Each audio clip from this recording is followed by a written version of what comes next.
When he first laid eyes on her, it was like a jolt of electricity surged through his heart, instantly sparking that love-at-first-sight flutter. To showcase his masculinity, he deliberately executed a somewhat clumsy yet power-packed smash, forcefully returning her shot with a resounding impact. Afterwards, he strolled over to the girl with a coach-like demeanor, his face adorned with a mix of confidence and a charming, ingratiating smile. Nora, the girl, blushed shyly, her voice soft and gentle, lowering her head, a series of actions that instantly shattered Chris's mental defenses. Just as he was about to move closer and express his feelings, Nora's boyfriend Tom suddenly burst through the door. Seeing the intimate scene, Chris had no choice but to swallow his words. After all, Nora was his good friend Tom's fiancée. Though they hadn't officially tied the knot, their relationship was clearly off-limits. Chris was once a naturally gifted tennis player, but he had resolutely abandoned his career to become a tennis coach. He firmly believed that in the face of luck, effort seemed negligible, much like a tennis ball hit over the net. Whether it landed on his side or the opponent's was entirely up to fate.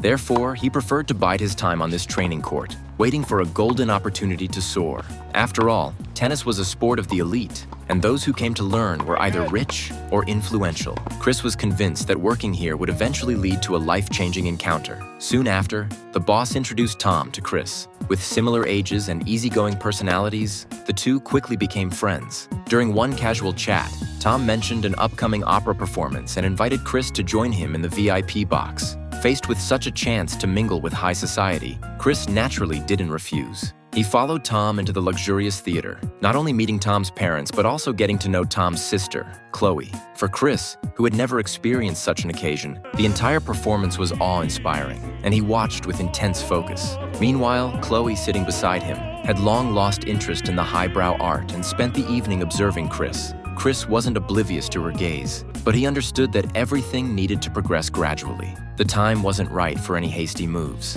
Chris gladly accepted the invitation, patiently coaching Chloe as usual. Regardless of her performance, he always offered timely encouragement and praise. When Chloe inquired about his future plans, Chris honestly admitted that though he was currently at the bottom, he had no intention of staying there. Being a tennis coach was just a stepping stone. He harbored much greater ambitions. These words not only showcased his refusal to settle for mediocrity, but also subtly painted him as a proactive and ambitious individual. For Chloe, who had grown up in affluence, the concept of hard work was foreign, and this diligent, humble young man sparked a newfound admiration deep within her. Everything was progressing smoothly until, during a tour of the villa, Chris unexpectedly ran into Nora. Her presence instantly disrupted the calm in his heart. Compared to the rational affinity he felt for Chloe, his emotions for Nora were more of an instinctive impulse, a mix of pure desire and heart-fluttering attraction. But the constraints of reality reminded Chris that he had no right to choose at this moment.